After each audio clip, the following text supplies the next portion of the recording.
The door to Gaines and Weller Law creaked open with the weight of memory. I stepped inside, clutching my son's hand, the sound of our footsteps swallowed by the heavy silence of old wood and older judgment. Savannah's winter air still clung to our coats, but inside, the chill came from somewhere far deeper.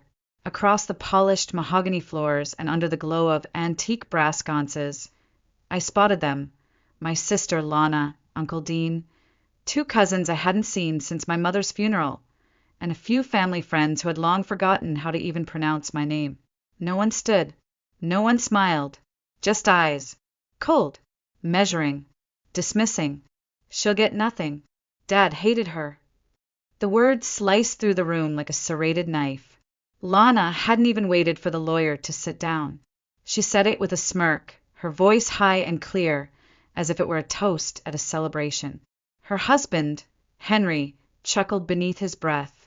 Uncle Dean didn't even try to hide the smirk on his leathery face. I didn't respond. I just squeezed Noah's hand tighter. His small fingers responded instantly, curling back around mine. He was only 10, but in that moment he was the only solid thing I had left in the world. Lana looked flawless as always. Platinum hair pulled into a tight bun, navy pantsuit tailored like armor, lips painted in her signature shade of vindictive red. She sat at the center of the table, like a queen presiding over a court that had already passed judgment. To her left, Uncle Dean leaned back in his chair, fingers laced behind his head, eyes lazy but sharp. His presence reeked of authority that he never truly earned, only inherited by proximity. Noah tugged on my sleeve, slightly. "Mom," he whispered, "why are they all staring like that?" "Because they think we don't belong," I whispered back, forcing a smile that didn't reach my eyes. "But we do. Still." Even I didn't fully believe it. We moved to the far end of the long table, away from the others, the only 2 chairs left unoccupied, as if someone had already decided where the outsiders should sit. I helped Noah into his seat. His legs dangled above the floor, swinging slowly. He folded his hands in his lap like he was at church. Or on trial. The smell in the room was a mix of lemon polish, old money, and something bitter, perfume maybe. Or pride. Or decay. It settled in the back of my throat as I lowered myself into the creaking leather seat. Lana turned her head and locked eyes with me. She smiled. Not warmly, not kindly, but with that pity-laced poison she'd mastered over the years. "You know this is pointless, right?" she said, voice silky practiced. "Dad rewrote the will. Cut you out completely. Said you were dead to him." Her words didn't land like a surprise. No, they fell like the confirmation of a fear I'd nurtured for 8 years. I didn't flinch, didn't speak, just nodded slightly as if to say, "I know," but inside, I was trying to remember how to breathe. The room had already buried my father 2 weeks ago. Today it felt like they were burying me. I wasn't supposed to be here. Not in this room, not in this building, not anywhere near the people who had spent the last decade pretending I didn't exist. But the envelope had come 3 days after the funeral. Handwritten, no return address. Just the time, date, and the name of the law firm. No explanation. No condolences. Not even my name.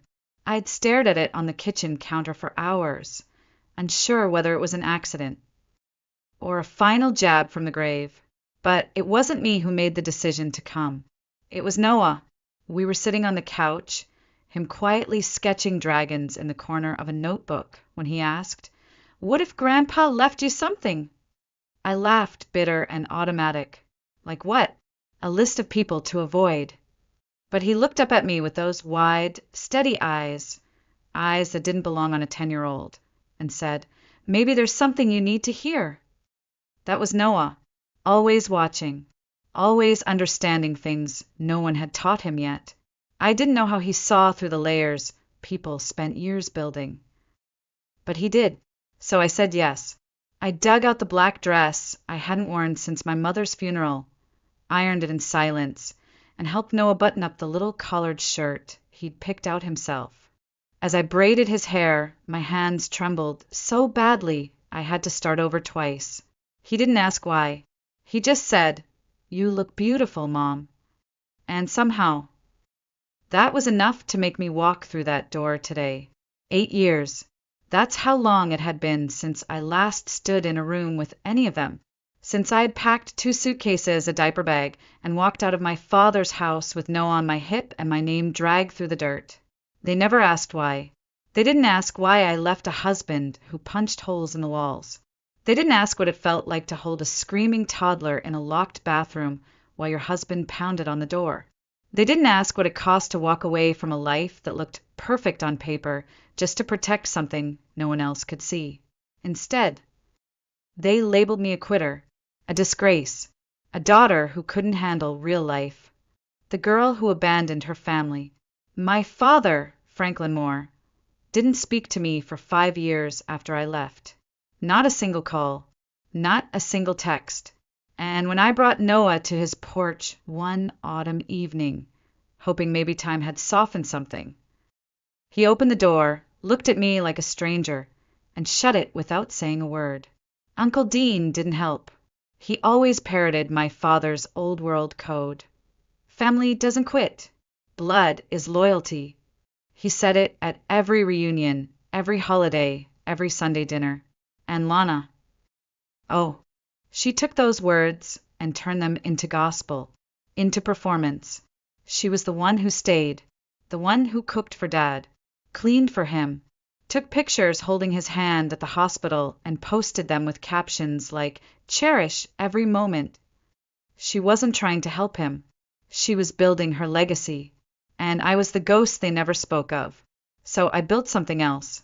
Quiet, small, real. A home with just me and Noah. A life with less money but more love. I didn't have time for revenge or explanations or even grief. Just 100 tiny victories. Learning to change my own oil, packing school lunches with smiley faces, laughing at cartoons with Noah on Saturday mornings.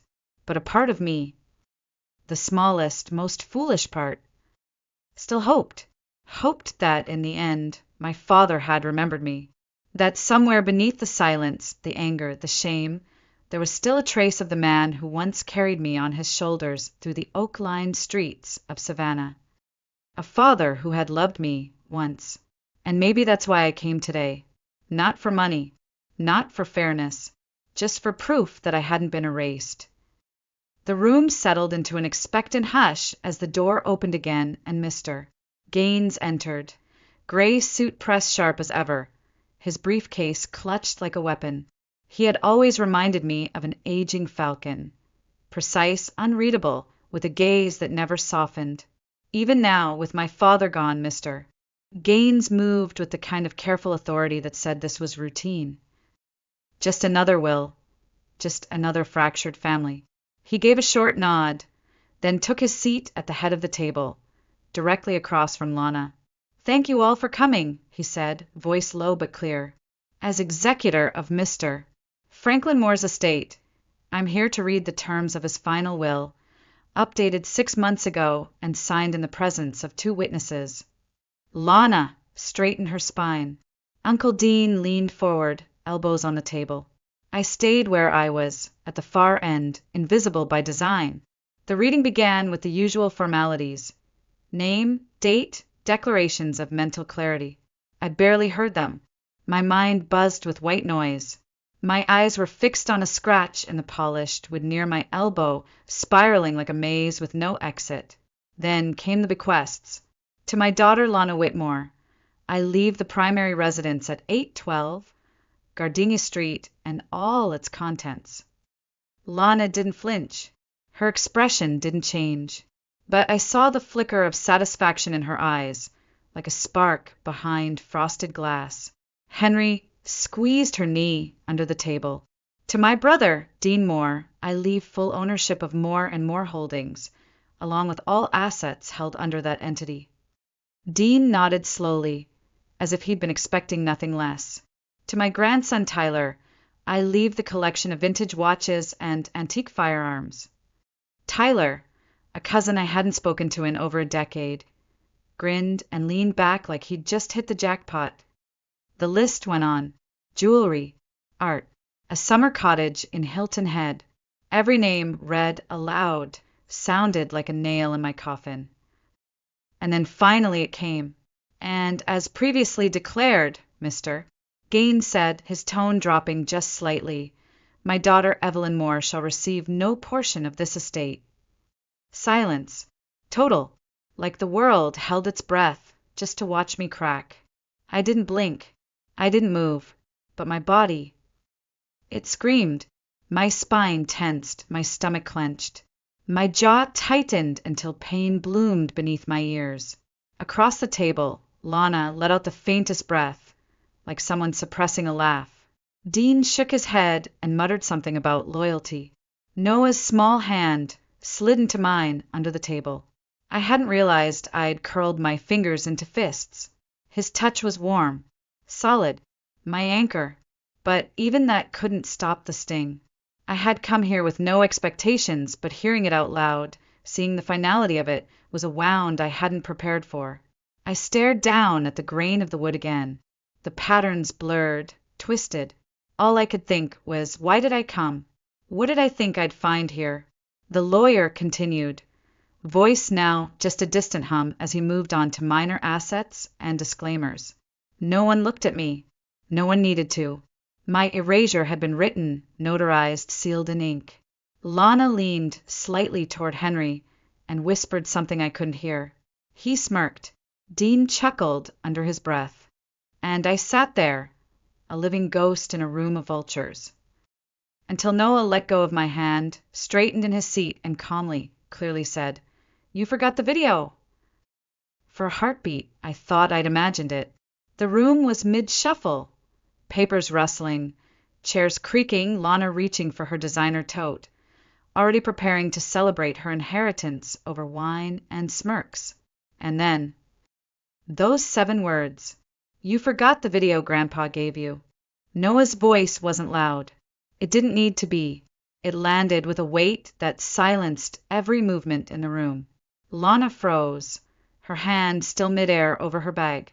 Dean tilted his head like he hadn't heard correctly. Even Mr. Gaines looked up, blinking behind his glasses. I turned to Noah slowly, confused, my brain still reeling from the line about me receiving nothing. What video? I whispered, barely above breath. But Noah wasn't looking at me. He was looking straight ahead, his posture perfect, his eyes locked on Mr. Gaines with a quiet determination that didn't belong to a child. From his small backpack, he pulled out a white envelope. It was slightly crumpled, worn at the corners, but clearly marked in bold, unmistakable handwriting, for Mr. Gaines, only if things turn ugly. My breath caught.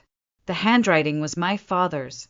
I would have recognized those blocky capital letters anywhere. My heart began to hammer, so loudly I was sure the entire table could hear it. Noah held the envelope out across the table with both hands, steady as stone. I was supposed to give it to you if people were mean to my mom, he said plainly, like he was reciting instructions for a school project. Mr. Gaines took the envelope carefully, his face suddenly unreadable. The room leaned in, figuratively and literally. Lana was squinting now, clearly trying to make sense of the words on the front. Dean shifted in his chair, suddenly less smug. When did he give you this? I managed, my voice cracking. Noah glanced at me. The day we visited Grandpa. Just me and him. You were at work. He told me it was important. Told me to keep it safe. I blinked hard, trying to summon the memory. I remembered that day. Noah had begged to go with our neighbor to drop off soup at my father's house. I hadn't thought much of it. I didn't even know they'd spoken. Now I understood why he'd been quiet the whole drive home. Why he'd clutched his backpack to his chest like it held something sacred. Mr. Gaines cleared his throat. I recognized the handwriting and the phrasing. He pulled out the contents, a small USB drive and a folded sheet of paper. For a moment he just stared at them. Then, slowly he read the note to himself. His brow furrowed, his lips pressed together.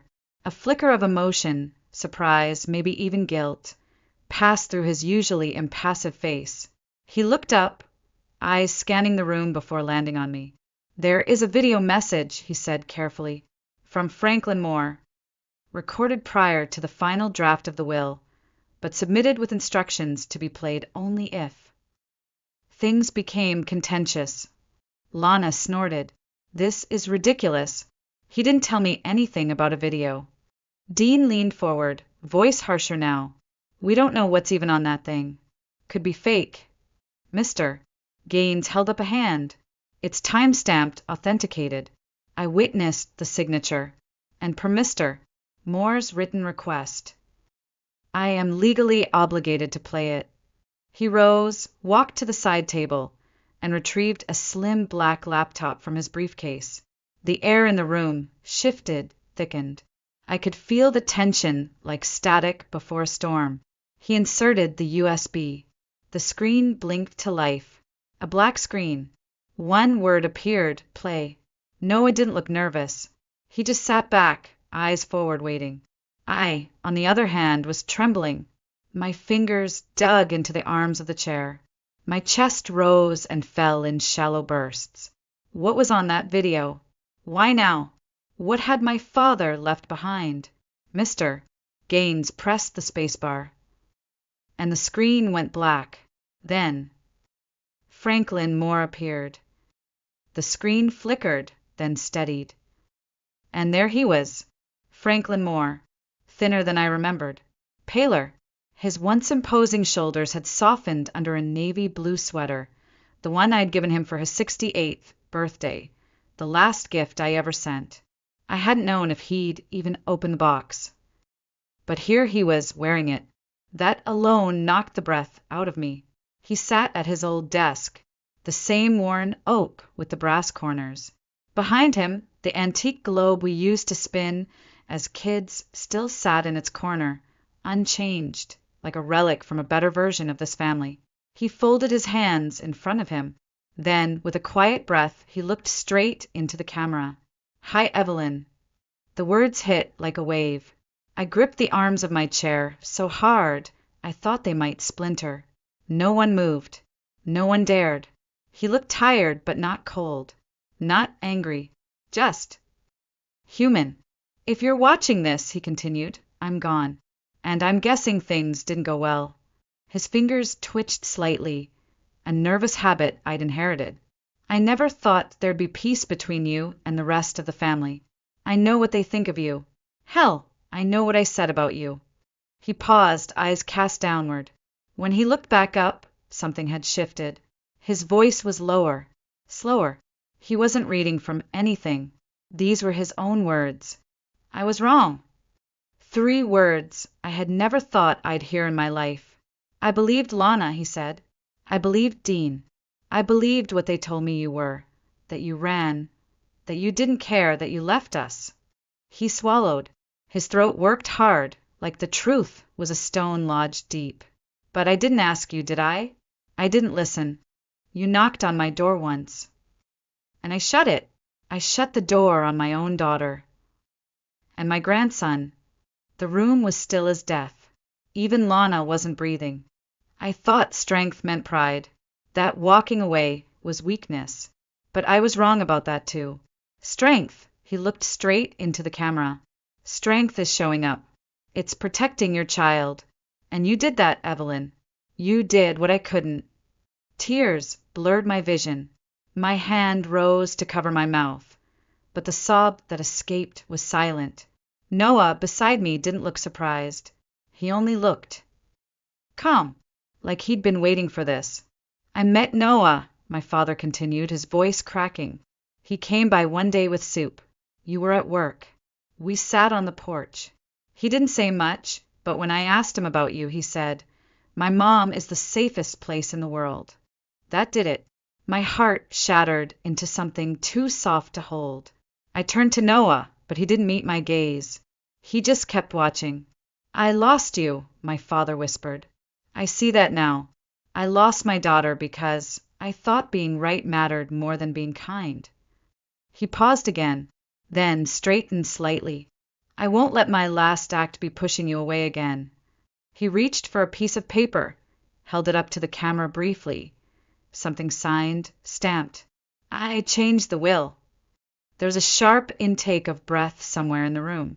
Lana shifted violently in her seat. Dean's knuckles went white on the arms of his chair. I've left the house to you and Noah. The retirement fund, the savings account, a college trust. It's all yours. He looked like he wanted to say more. And then he did. I know this doesn't fix everything, but I want you to have peace. The peace I couldn't give you when I was alive.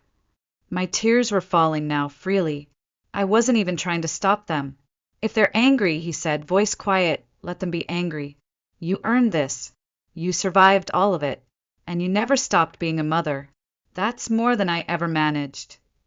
He leaned forward, expression fierce and gentle all at once. I'm proud of you, Evelyn. Always was. I just didn't know how to show it.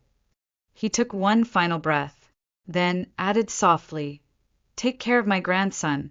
Tell him, thank you. The screen faded to black. There was no music, no transition, just silence. Holy, irreversible silence. No one moved. No one even blinked. The only sound in the room was the faint whirring of Mr. Gaines' laptop fan and the distant ticking of the grandfather clock in the hallway. The kind of silence that doesn't just fill a room, it presses down on everyone inside like a second atmosphere.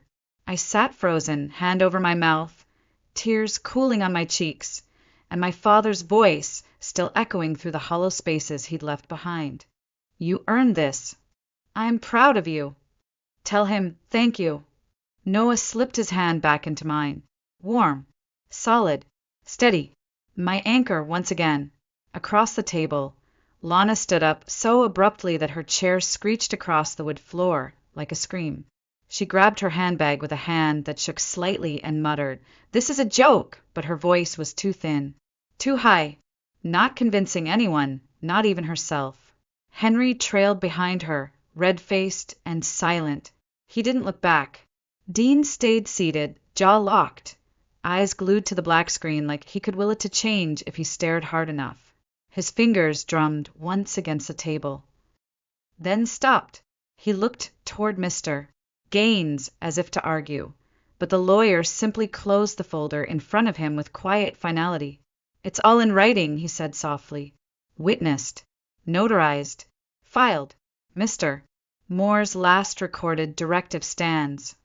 Dean didn't respond. He just sat back, jaw twitching.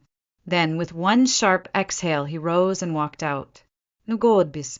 No grand exit. Just gone. The rest of the room followed, like falling dominoes.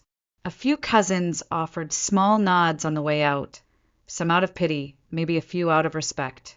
Others couldn't even meet my eyes. And then it was just us, me, Noah, Mr. Gaines, and the empty chair where my father's voice still lingered. The lawyer cleared his throat gently. There will be some paperwork, he said, his tone stripped of its usual formality. But everything's in order. The property title, financial transfers, and trust documentation. It's all ready. Just needs your signature. I nodded, but my lips couldn't form words yet. My hands were trembling too much to hold a pen. Mr. Gaines gave me a small, genuine smile, the kind that people give when they've witnessed something holy. Then he quietly packed up his things and excused himself, leaving me and my son alone in a room that no longer rejected us. The silence that remained wasn't heavy anymore. It wasn't the kind of silence that condemns. It was soft, sacred, a silence that held space for something new. A beginning. I looked at Noah, still holding my hand, still looking at me like I was the most unshakable thing in his world. And for the first time in years, I believed it. I had walked into that room, thinking I was forgotten, erased, buried in the shadows of people who had louder voices, better seats, stronger alliances. But I walked out, not with revenge, not with bitterness, but with something far more dangerous to the people who had tried to break me. I walked out with peace. I walked out whole. And they, Lana, Dean, every single person who ever watched me disappear without protest, they had to live with the fact that I was never the weak one. They had to live with the truth. Because my father, after everything, had finally said the words I spent my whole life aching to hear. We didn't leave right away. I don't know why. Maybe it was because my legs still felt unsteady. Maybe I just wasn't ready to step back into a world that didn't know what had just happened. Or maybe I just wanted to sit in that room a little longer. The room where, for the first time in years, I didn't feel like a mistake. I loosened my grip on Noah's hand, but he didn't let go. He leaned his head gently against my shoulder, his breath steady, grounding me. And in that moment, all I could think about was how many times I had doubted myself. How many nights I had wondered if leaving had been the right thing. How many birthdays, holidays, family milestones had passed in silence. All because I had chosen safety over approval. And now, with just a few sentences, a man who had spent most of my adult life pushing me away had given me something I didn't even know I still needed. He had seen me. "I'm proud of you." 3 words. That's all. But they unraveled something inside me that I'd kept wound tight for too long. Years of blame, years of silence, years of exile, all of it cracked and gave way to something softer, something that felt like freedom. I glanced at the laptop, still sitting on the side table. The screen had gone dark again, but I could still see his face in my mind. Older, smaller, but sincere. I didn't know why he'd changed. I didn't know what made him record that message, or why he gave it to Noah and not to me directly. But maybe it didn't matter. What mattered was that, in the end, he'd tried, in the only way he knew how, and that mattered more than any $sign or deed or document ever could. I looked down at Noah, who was now tracing a finger along the stitching in my sleeve. "Thank you," I whispered.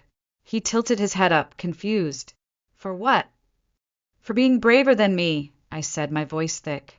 He smiled, not smug or proud, just quietly, like someone who'd finished a hard job and didn't need praise for it. "I just wanted you to hear him, Mom," he said simply. "You needed that." He was right. I had needed it. Not the house, not the money, not the college fund. I had needed to be seen, to be heard, to be told that what I did, what I gave up, what I fought for, wasn't invisible. And now, I wasn't. The Evelyn Moore who had walked into that office had been carrying 10 years of silence. The Evelyn who would walk out was no longer afraid of her own story. If you're still listening, maybe you know what it's like to walk into a room and feel like you don't belong. Maybe you've spent years wondering if the people who were supposed to love you ever truly saw you. Maybe you've poured yourself into being a daughter, a mother, a wife, only to be erased by silence, by cold shoulders, by rewritten stories that never asked for your side. And maybe, like me, you've lived with that weight for so long. You forgot what it feels like to breathe without it.